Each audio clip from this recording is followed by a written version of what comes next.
Sambas encyclopedia তে বলা হয়েছে, it was the prophet who built the foundation of the Bastille because of enlightenment and civilization which has earned the world since its time.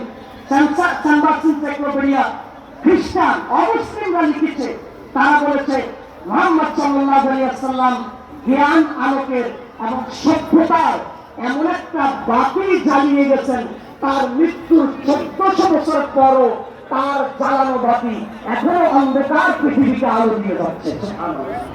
অমুসলিমরা স্বীকার করেছে। George Bernard শ, সে একজন খ্রিস্টান, সে বলেছে, if the world make a country and search for a leader to lead that country with which then Muhammad is the only appropriate person. George Bernard Shaw বলেছে